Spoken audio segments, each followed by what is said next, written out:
वंदे मातरम। कर्मचारी साथियों, विशेषकर ऐसे साथी जो पे मैनेजर से संबंधित कार्य करते हैं, उनके लिए महत्वपूर्ण जानकारी साझा कर रहा हूं। और विशेषकर शिक्षा विभाग से जुड़े जो भी कार्मिक हैं, उनके लिए आपको पता होगा कि दिसंबर माह में हितकारी निधि की कटौती की गई थी। तो सबसे पहले तो आपको हितकारी निधि की कटौती हुई या नहीं हुई ये चेक करना है। और इसके लिए सबसे पहले आप चेक करेंगे कि जो बिल स्टेटस है वो चेक करें। तो यहाँ जैसे ऑथराइजेशन में जाने के बाद में व्यू बिल स्टेटस में जाकर के आपको सबसे पहले मंथ सेलेक्ट करना है। अब जैसे दिसंबर की बात करें तो दिसंबर 2023 सेलेक्ट कर लें। उसके बाद में जो भी बिल टाइप है आपके जितने भी बिल बन रहे हैं वो बिल आप यहाँ से सेलेक्ट कर लें। सैलरी सेलेक्ट करेंगे तो यहाँ से आपके सामने जो भी डिटेल्स है वो शो हो जाएगी। अब यहाँ से जितने भी बिल है वो आप एक बार देख लें कि जो बिल है ECS हो चुके हैं। अब कुछ बिल जैसे यहाँ देखेंगे तो कुछ बिल बाद में जो जिनके सैलरी पेंडिंग थे या वेतन व्यवस्था वाले बिल थे वो अभी ड्यू है। बाकी के सारे बिल है वो ECS हो चुके हैं, टीवी नंबर जारी हो चुके हैं। तो जिन बिल पे टीवी नंबर जारी हो चुके हैं उनकी इस महीने में आपको एक तो हितकारी निधि की कटौती है वो बंद करनी है। क्योंकि दिसंबर माह में जो कटौती की थी अगर आप वो उसको बंद नहीं करेंगे तो वो कटौती जनवरी माह में भी शुरू रहेगी और जो भी कार्मिक है उनको आर्थिक नुकसान होगा, जिसका कोई औचित्य नहीं है। दूसरी हितकारी निधि से संबंधित महत्वपूर्ण जानकारी मैं आपको साझा कर रहा हूँ। कई साथियों का कमेंट था कि मान लो किसी कारण से दिसंबर के माह में अगर हितकारी निधि की कटौती नहीं हो तो कैसे करें। इसके अलावा इसके बाद में जो ECS के शेड्यूल कैश बुक है और शेड्यूल है हितकारी निधि के वो कैसे डाउनलोड करना है। तो सबसे पहले मैं थोड़ा सा हितकारी निधि के बारे में आपको बता दूं कि हितकारी निधि पहले तो जो भी ऑप्शन है इसमें मैं शुरू से बता देता हूँ कि जो इस बार जो आदेश आया था 20/11/2023 में, जिसमें हितकारी निधि की कटौती है वो दिसंबर माह जो जनवरी 2024 में था उसके अनुसार करनी थी। और दिसंबर माह में जो भी बिल है उन पे हितकारी निधि की कटौती अनिवार्य रूप से करनी है। अब इसमें कुछ जो था कि कहाँ भेजनी है, अकाउंट नंबर कौन से है, तो मैंने इसके संबंध में विस्तार से वीडियो बनाया हुआ है कि हितकारी निधि का जो भी अकाउंट नंबर है वो 510207216111 इस अकाउंट पे आपको भेजना है। और पे मैनेजर पे आपको डिपेंडेंट डिडक्शन में जाकर के इसकी कटौती करनी है या एम्प्लॉय डिटेल्स में जाकर के आप सीधे ही हितकारी निधि की डिडक्शन का जो है वो ऐड कर सकते हैं।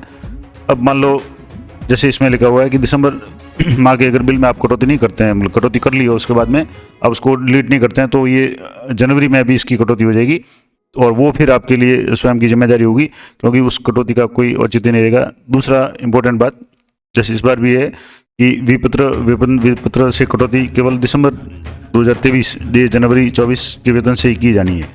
और यदि किसी कारणवश कटौती विपत्र से नहीं हो पाती है तो पूर्व की भांति अंशदान राशि एकत्रित कर चेक के माध्यम से भिजवाया जाए।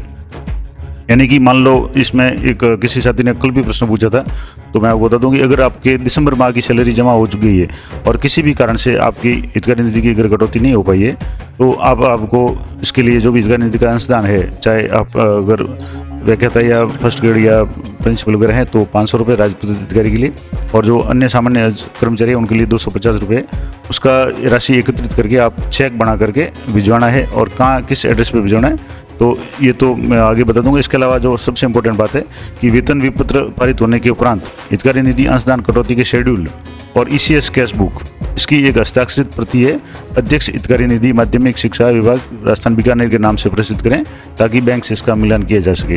तो दो बातें हो गई कि एक तो आपको अगर चेक या DD है वो भी आपको इसी नाम से यानी अध्यक्ष हितकारी निधि के माध्यम से आपको भिजवाना है। दूसरा बिल पारित हो गए, ECS हो गए दिसंबर के बिल। अब आपको इसकी हितकारी निधि का जो शेड्यूल है वो किस तरीके से डाउनलोड करना और ECS कैश बुक किस तरीके से डाउनलोड करनी है ये दोनों जानकारी मैं आपको दे दूं। और अंशदान की कटौती है वो आपको केवल कोऑपरेटिव डिडक्शन में ही करनी है, अन्य अगर किसी मद में करेंगे तो वो काम नहीं आएगी। तो ये तो इंपॉर्टेंट बात हो गई। अब इस कटौती कैसे करेंगे उसके संबंध में मैंने विस्तार से वीडियो बनाया हुआ है, अकाउंट नंबर वगैरह सारे बताए हुए हैं। अब जैसे पे मैनेजर पे जाएंगे तो इसमें दो बातें बताई हुई है, मैं आपको दोनों एक एक स्टेप बाय स्टेप बता दूंगा। सबसे पहले तो हितकारी निधि का जो शेड्यूल है वो आप कैसे डाउनलोड करेंगे। तो यहाँ जैसे ही आप इसमें जाएंगे और यहाँ जाने के बाद में यहाँ से आपको जो भी DDO रिपोर्ट्स में जाना है और रिपोर्ट्स में सैलरी रिपोर्ट्स में जाना है और सैलरी रिपोर्ट्स में जाएंगे तो यहाँ आपके सामने नीचे स्क्रॉल करेंगे तो कोऑपरेटिव शेड्यूल ये ऑप्शन आपके सामने शो होगा। और कोऑपरेटिव शेड्यूल में आपको सबसे पहले ईयर सेलेक्ट करना है, जैसे 2023 था तो 2023 सेलेक्ट कर लें। उसके बाद में आपको यहाँ से मंथ सेलेक्ट करना है, जैसे दिसंबर माह हो गया। उसके बाद में आपको यहाँ से ग्रुप सेलेक्ट करना है, किस ग्रुप का आप जो शेड्यूल है वो डाउनलोड करना चाहते हैं, जैसे मैंने ग्रुप सेलेक्ट कर लिया। उसके बाद में यहाँ से आपको बिल नंबर जो भी है वो आपके यहाँ आ जाएंगे ऑटोमेटिक। अब यहाँ आपको जो पे ID है इसमें आपको हितकारी निधि सेलेक्ट करके जनरेट PDF पे आपको क्लिक करना है। तो जैसे आप जनरेट PDF पे क्लिक करेंगे इस तरीके से आपके सामने ये PDF डाउनलोड हो जाएगी, जिसमें आपको मैं थोड़ा सा डिटेल में बता दूँ। यहाँ जैसे आप देखेंगे तो कर्मी का एम्प्लॉय ID आ जाएगी, नाम आ जाएगा, कोऑपरेटिव शेड्यूल के अकाउंट नंबर आ जाएंगे। ये अकाउंट नंबर आप दोबारा चेक कर लें, 510 20 72 16 11 ये नंबर है अकाउंट नंबर। यहाँ भी अकाउंट नंबर दिए हुए हैं। फिर जो भी कार्मिक उसका पद आ जाएगा, जीपीएफ नंबर उनके है। जीपीएफ नंबर अगर मान लो किसी कार्मिक के अपडेट नहीं किए हुए हैं तो जिनके जैसे यहाँ देखेंगे जीपीएफ नंबर अपडेट किए हुए हैं उनके जीपीएफ नंबर आ रहे हैं। और जिनके जीपीएफ नंबर अपडेट ये तो पुराने हैं, मान लो 2004 के बाद में जो भी नियुक्त थे उनके यहाँ देखेंगे तो आप जीपीएफ नंबर जीपीएफ 04 या जो भी नंबर है वो ये नए नंबर है। लेकिन अगर मान लो कुछ कार्मिकों के एम्प्लॉय आईडी आ रही है आरजेजे वाली, तो वो आईडी क्यों आ रही है? क्योंकि उन्होंने अपना अभी तक जीपीएफ नंबर है वो अपडेट नहीं किया है। तो आप भी अपने जीपीएफ नंबर अपडेट कर लें। पे मैनेजर पे किस तरीके से करेंगे उसके संबंध में मैंने विस्तार से वीडियो बनाया हुआ है, वो वीडियो आप जरूर देखें। उसके बाद में डिडक्शन अमाउंट आप चेक कर लेंगे, जिस भी कार्मिक का जो भी पद है उसके अनुसार 250 या 500 रुपये जो भी है वो आपके डिडक्शन हुआ या नहीं हुआ।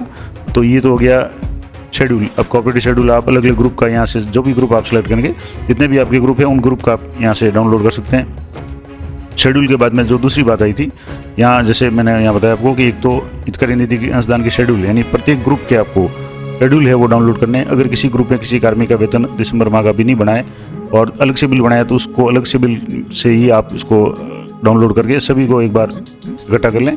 उसके बाद में आपको जो भी डीडीओ है उनके साइन करके इसको बीकानेर भेजना है, जिसका जो एड्रेस है अध्यक्ष हितकारी निधि माध्यमिक शिक्षा बीकानेर को भेजना है। अब यहाँ जैसे दूसरा जो मैंने बताया था कि ईसीएस कैश बुक, ये ऑप्शन काफ़ी कॉम्प्लेक्स है और कई साथियों को इसके बारे में जानकारी नहीं है। ईसीएस कैश बुक का ऑप्शन आपको कहाँ मिलेगा? इसके लिए आपको यहाँ से रिपोर्ट्स में जाना है और रिपोर्ट्स में जाने के बाद में डीडीओ रिपोर्ट्स। अब डीडीओ रिपोर्ट्स में यहाँ जैसे स्क्रॉल करेंगे इससे नीचे यहाँ ग्रुप वाइज रिपोर्ट्स आएगा। यहाँ ग्रुप वाइज रिपोर्ट्स में आप वापस यहाँ आगे स्क्रॉल करेंगे तो यहाँ आपके सामने ग्रुप वाइज यहाँ से पहला आएगा ग्रुप टाइप रिपोर्ट, उसके बाद में ग्रुप वाइज एम्प्लॉय और तीसरे नंबर पे आएगा ईसीएस कैश बुक। आपको यहाँ क्लिक करना है ईसीएस कैश बुक। अब यहाँ आपको वापस ईयर सेलेक्ट करना है 2023। उसके बाद में यहाँ से आपको जैसे यहाँ मंथ है तो आपको दिसंबर सेलेक्ट कर लेना है क्योंकि दिसंबर की कटौती थी। उसके बाद में यहाँ से आपको कोई भी ग्रुप सेलेक्ट कर लेना है, जैसे मैंने ग्रुप सेलेक्ट कर लिया। और उसके बाद में यहाँ से आपको यहाँ जो अलग अलग ऑप्शन दिए हुए हैं, और यहाँ से मान लो मैं एक करके देखता हूँ, अगर उसमें आपकी रिपोर्ट नहीं आ रही है तो आप उसको दोबारा कैसे करेंगे? तो जैसे मैंने एक ये डाउनलोड किया ईसीएस स्लिप। अब यहाँ जैसे यहाँ जो आ रहा है इसमें अमाउंट आ रहा है, कैश अमाउंट 0 आ रहा है, लेकिन सॉफ्ट कॉपी नंबर और टीवी नंबर वगैरह ये कुछ नहीं आ रहे हैं। तो इसमें आप दूसरा भी कर सकते हैं। हालांकि जैसे दूसरी इसमें यहाँ जो 3-4 ऑप्शन दिख रहे हैं इसमें से जैसे लास्ट वाले यहाँ क्लिक करेंगे और शो फाइल पर क्लिक करेंगे तो आप एक बार इसको मिलान करना है। तो जैसे ये डाउनलोड होगी इसको एक बार आप देख लें। जैसे यहाँ जो ग्रॉस अमाउंट है वो यहाँ जो भी ग्रॉस अमाउंट है वो आ रहा है। उसके बाद में यहाँ वैल्यू डेट भी आ रही है, जैसे 1/1/2024। टीवी नंबर भी आ रहे हैं, टीवी डेट भी आ रही है और ये सॉफ्ट कॉपी नंबर भी आ रहे हैं। तो यहाँ आप ये जरूर ध्यान रखें कि जब आप ECS cash book schedule download करें तो उसमें सॉफ्ट कॉपी वगैरह ये सारे नंबर है आ जाने चाहिए। अब इन सब को आपको जैसे यहाँ मंथ भी आ गया, दिसंबर 2023 आ गया, बिल का नाम आ गया, किस ग्रुप का बिल है, बिल की रेफरेंस नंबर है वो आगे 23/12 का बिल है। उसके बाद में कैश अमाउंट कितना है, ग्रॉस अमाउंट कितना है, तो ये सारा इसमें आ जाएगा। और यहाँ से आपको यहाँ जो भी अपने डीडीओ है उनके साइन करके इस ईसीएस कॉपी को आपको जो भी मैंने एड्रेस बताया यहाँ इस एड्रेस पे भेजना है, अध्यक्ष हितकारी निधि माध्यमिक शिक्षा राजस्थान बीकानेर के नाम से। तो अभी जैसे आपके दिसंबर माह के जो बिल प्रोसेस हो गए हैं उसके बाद में आपको जो महत्वपूर्ण काम करना है वो ये काम करना है कि हितकारी निधि के शेड्यूल और ईसीएस कैश बुक दोनों को आपको डाउनलोड करना है। डाउनलोड करने के बाद में आपको अपने डीडीओ के जो भी साइन हैं उन साइन करके डाक के द्वारा भेजना है ताकि बैंक से इसका मिलान किया जा सके। और ये अनिवार्य है क्योंकि मान लो भविष्य में किसी भी कारण से किसी कार्मिक का अगर मान लो देहांत हो जाता है या अन्य किसी की कोई समस्या आती है और हितकारी निधि से संबंधित अगर दावा प्रस्तुत करना है तो उसके समय हितकारी निधि की ईसीएस कॉपी और शेड्यूल की जरूरत होती है, वो मांगते हैं। तो आप इसकी 2 कॉपी डाउनलोड कर लें, एक कॉपी आप बीकानेर भेजेंगे, दूसरी कॉपी आपके कार्यालय में सुरक्षित रख लें ताकि कभी भी इसकी ज़रूरत पड़े तो आप उसको निकाल सकें, उसको भेज सकें। तो ये महत्वपूर्ण जानकारी थी हितकारी निधि से संबंधित। मैंने दोनों बातें बता दी। अगर आपका हितकारी निधि की डिडक्शन है वो दिसंबर माह नहीं हुई है तो आपको क्या करना है, और दूसरा दिसंबर माह की बिल प्रोसेस हो गई, हितकारी निधि की कटौती हो गई तो आपको जो भी इसके शेड्यूल और ईसीएस कैश बुक ये दोनों की एक हस्ताक्षरित प्रति अध्यक्ष हितकारी निधि के नाम से आपको बीकानेर भेजनी है।